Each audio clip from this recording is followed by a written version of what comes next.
I seek refuge in Allah from the cursed wicked Satan. In the name of Allah, the abundantly merciful, the intensely merciful. O Allah, send your prayers upon Muhammad and the family of Muhammad, the Imams and the Mahdis, and submit a great submission. Peace, mercy, and blessings of Allah be upon you. Peace, mercy, and blessings be upon Ahmad al-Hasan alayhi salam, and Muhammad ibn al-Hasan alayhi salam, and upon the 40, and upon the 12 men, and upon all of the believers and the prophets and the messengers. The title of today's speech is The Righteous Servant.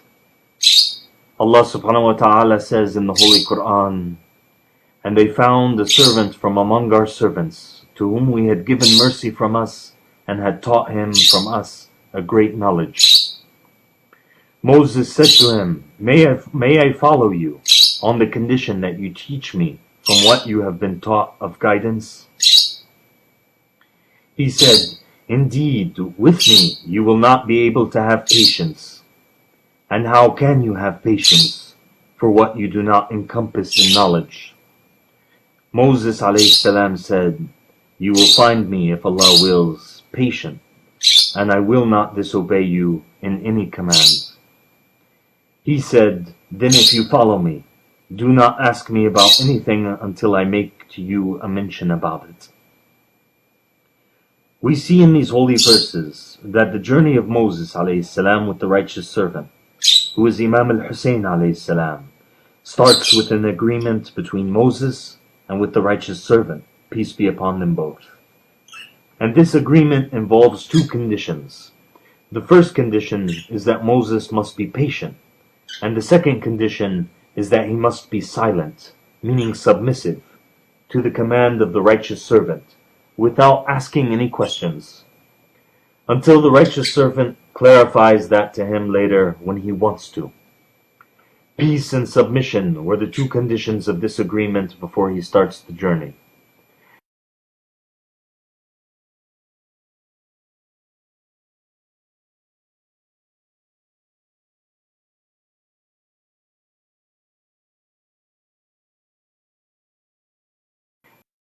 And as such, today, Imam Ahmad salam, whom is al-Kathira.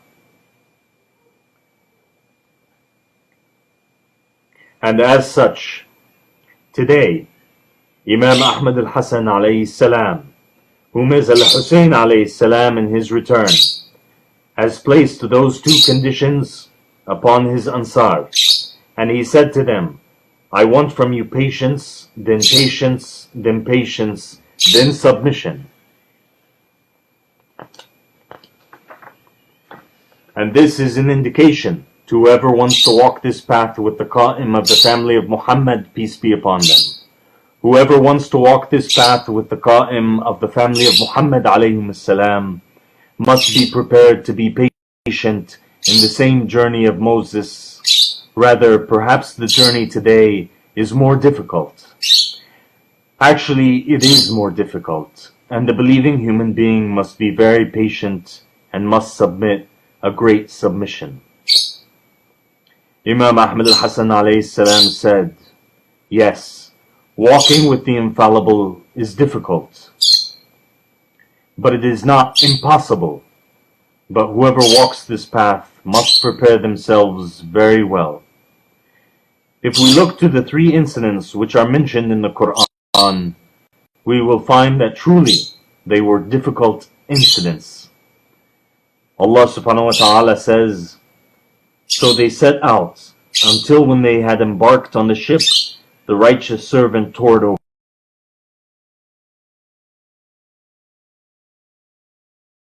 open. Moses, the righteous servant, said, "Did I not say that with me you would not be able to have patience?" They set out until they met a boy. Moses ﷺ said, "Have you killed a pure soul for other than having killed a soul?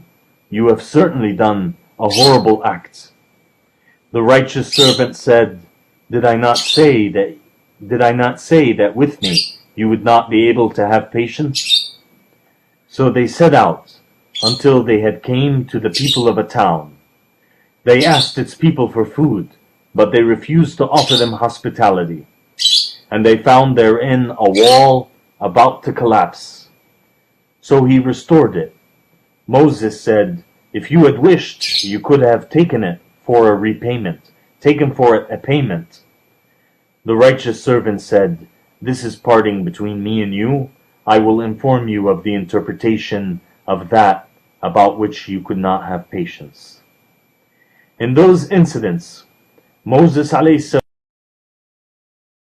saw that the righteous servant was doing injustice to the people, and he saw that the righteous rather he thought that the righteous servant wanted to kill a child and wanted to kill the people on the ship. And it was difficult for Moses at those moments to not speak and ask. But quickly after that, he remembered and he submitted. And as such, with the Qa'im ﷺ, there will be incidents like that. Rather, even much more difficult than that. Abu Ja'far ﷺ said, Al-Qa'im will judge with cases which will be denied by some of his companions who have fought in front of him with the sword. And it is the judgment of Adam ﷺ. So he ﷺ will come forth and strike their necks. Then he will judge for the second time. So others from those companions who have fought in front of him with the sword will deny it. And it is the judgment of David ﷺ. So he ﷺ will come forth and strike their necks. Then he will judge for the third time. So other people from those who have fought in front of him with the sword will deny it. And it is the judgment of Abraham ﷺ. So he ﷺ will come forth and strike their necks. Then he will judge for the fourth time. And it is the judgment of Muhammad ﷺ. So no one will deny it. Abu Abdullah ﷺ also said, while the man is with the Qa'im, being commanded by him and forbidden by him, the Qa'im will say, turn him around. So they will turn him in front of him ﷺ. So the Qa'im will command that the man's neck be stricken. So no one will remain except that they fear him. Imam Sadiq ﷺ also said, the world will not go away until a man from us Ahlul Bayt emerges. He will judge by the judgment of David and the family of David. He will not ask the people for an evidence. Imam Ahmad al-Hasan ﷺ had said in the book of the Kahf, and this means that Allah subhanahu wa ta'ala informs Imam Mahdi ﷺ of the inner of the matters, and he subhanahu wa ta'ala allows him ﷺ to judge based on the inner. Imam al-Baqir ﷺ said, indeed, he has been named the Mahdi, the guided, because he guides towards a matter which has been hidden. So much so that he will bring forth a man whom the people do not know any sin for him, and he ﷺ will kill him. Ibn Abi Afur said, I entered upon Abu Abdullah ﷺ while he had some of his companions with him. So he said to me, O son of Abi Afur, have you read the Quran? So I said, yes, this reading. So he ﷺ said, I have asked you about it, and not about other than it. So I said, yes, may I be sacrificed for you. Why? So he ﷺ said, because Moses ﷺ said something to his people, which they did not handle. So they went out against him in Egypt. So they fought him. So he fought them back. So he killed them. And because Jesus ﷺ said something to his people which they did not handle, so they went out against him in Tikrit. So they fought him. So he fought them back. So he killed them. And it is the saying of Allah the Almighty, and a group of the children of Israel believed and a group disbelieved. So we supported those who believed against their enemy, and they became dominant. And the first Qa'im to rise from us Ahlul Bayt will tell you something that you won't handle. So you will go out against him in Rumaylat al-Daskara. So you will fight him, and he will fight you back. And so he will kill you, and it will be the last time of going out. We see from those incidents, brothers and sisters, that the righteous servant Ahmad al-Hasan ﷺ kills some of his companions because they did not handle his judgment. Rather, they even thinks that he changes the jurisprudence, and they think that he judges by other than what Allah subhanahu wa ta'ala has brought down. And here we must pay attention to two important matters. Firstly, the Qa'im will judge by a new and a strange judgment to us. And we must expect that. Rather, we must expect what is much more difficult if we truly want to survive and be rescued. And the second matter is that the righteous servant in this stage will not accept any shortcomings from his companions. And he will not accept that they do not handle his command. Rather, at some point, shortcoming will lead to their death. The truth is that today I will not go in depth about the interpretation of the story in the Quran, and everyone is aware of it, inshallah. I also do not want to go deeper in the narrations of Muhammad and the family of Muhammad alayhim salam, and they are many. But I wanted to talk to you about the righteous servant whom Abdullah Hashim knows. Ahmad al-Hasan alayhi salam, the righteous servant, is a very difficult man. Rather, whoever knows him doubts that he is a human being. And the truth is that he is not a man like us. He is the maker of men and humans. Ahmad al-Hasan alayhi salam will test his Ansar by all that is cheap and precious to them. Ahmad al-Hasan will make the saying of the crazy ones to the people of the earth and the sane ones to the people of the heavens apply to his Ansar. Ahmad al-Hasan will tear and extract from the bodies and minds of the believers any remnants of our society's customs and traditions. Ahmad al-Hasan alayhi salam is the halal and the haram. He is the permissible and the impermissible. Ahmad al-Hasan is the confuser of the devils and the confuser of the believers. Ahmad al-Hasan alayhi salam is the harsh, the merciful. With Ahmad al-Hasan, the righteous servant, we either be or not be, O Ansar of Allah. With Ahmad al-Hasan, the righteous servant, we either be followers of his command or no existence will remain to us, O Ansar of Allah. With Ahmad al-Hasan, the righteous servant, if you respond to him by how or why, it will be counted as disbelief and lack of Islam, lack of submission, and it will lead to you being expelled out of the mercy of Allah in the world and the hereafter. Ahmad al-Hasan alayhi salam is he whom nothing in the heavens nor in the earth is hidden from him. Ahmad al-Hasan alayhi salam is the one who knows what the hearts conceal. Ahmad al-Hasan alayhi salam is the one whom Iblis la'natullah alayhi is afraid of. And my father Ahmad al-Hasan, the righteous servant, said to me that sometimes Iblis, may Allah curse him, goes to him, but he stands away because he gets scared to go nearer to him alayhi salam. And the cursed Iblis says to him alayhi salam, do you accept that I tell you something, but on the condition that you do not curse me? So Ahmad al-Hasan alayhi salam does not respond to Iblis. Then the cursed Iblis says, I leave to you your Ansar then, and you leave to me my Ansar. So Ahmad al-Hasan alayhi salam gets angry and looks at him. So Iblis the cursed escapes out of fear, and while escaping he says, O son of Muhammad, do not fool yourself, for your father did not do anything. So you want to do something? You will see that I will defeat you by your own Ansar. But Iblis the cursed knows that he is lying to his own self, and he knows that his time has approached, and he knows very well that his end, which Allah subhanahu wa ta'ala has promised him, is soon, but he tries with all his efforts to delay this day. And what Iblis the cursed means by that he will defeat Ahmad al-Hasan by his Ansar, he means that he will make all the Ansar fall.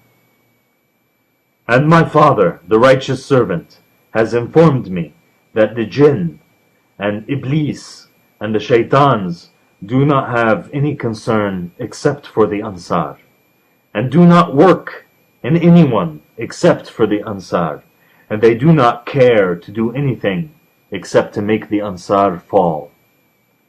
And do you know what is our condition, O Ansar of Allah? My father has informed me, and he has informed my brother Adam alayhi salam, that most of the Ansar around the world, the faith of most of them ranges around 70%. And in order to reach, the faith must be 100%. And my father has informed me that in this stage, he does not guarantee anyone succeeds except for the 40 and the Mahdis. And at some stage, he won't guarantee anyone at all. And he alayhi salam said to me, I have things which if I say to you now, neither you nor the 40 nor the Mahdis would remain, and you would all run the running of sheep from wolves. And this is the truth, but you won't hear it because you must not hear it, and you won't hear it because you are not tested by it, and it is not for you. End of his alayhi salam words. So how could a person not be scared when he hears this about the righteous servant alayhi salam? And how could a person not be ashamed when he hears that?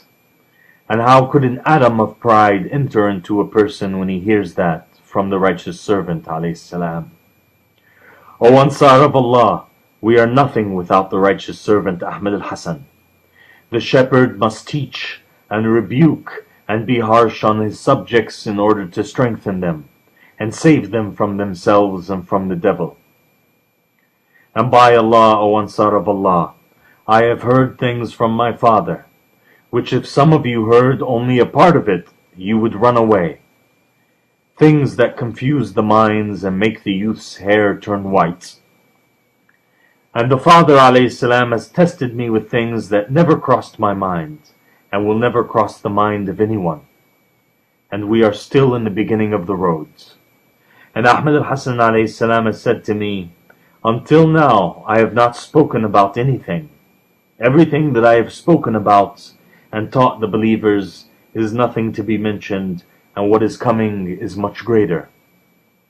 I ask Allah subhanahu wa ta'ala to keep me and you firm, my beloved brothers and sisters, and I leave you with this advice from me. If you truly want to walk with Ahmad al-Hasan, the righteous servant alayhi salam, then kill yourselves before you get killed, and be like the dead ones between the hands of the alive, the generous, and do not go ahead of the Imam, and do not be late to him alayhi salam, and do not ask any questions. Only make Ahmad al-Hasan alayhi salam be your ears and your sight and your mind, for he sees what you do not see, and he knows what you do not know, and he understands what you do not understand. And do not be shocked from anything, and expect everything. And do not be attached to anything or anyone, and do not love anyone more than Allah. Rather, do not be attached to anything or anyone at all. Because inevitably, this world is perishable, and it is the house of affliction, and you will be tested in all what you love and in all what you want. The righteous servant alayhi salam will not leave a point of weakness in you except that he will rid you of it. And he will not leave a window for the devil except that he will close it. He will make you a mountain that cannot be destroyed. He will make you a man that cannot be broken, or you will die trying, walking on this path.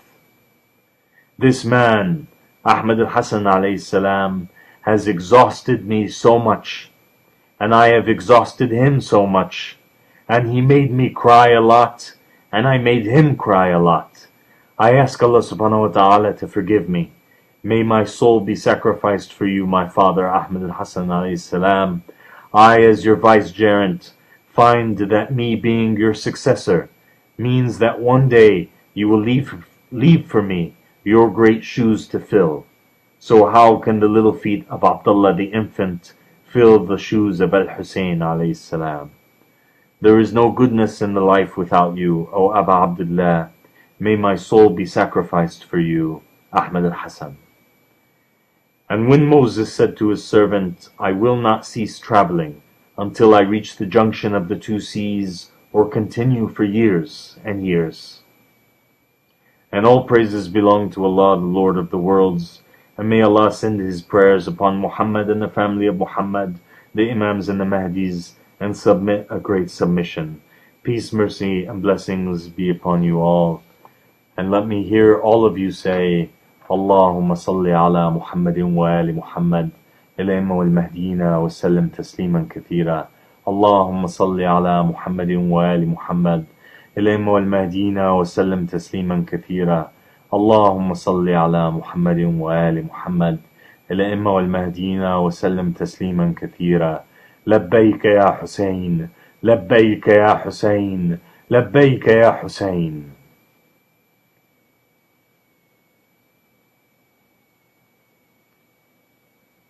السلام عليكم ورحمة الله وبركاته. واترك المايك إن شاء الله لحبيبي جعفر. تفضل حبيبي المايك.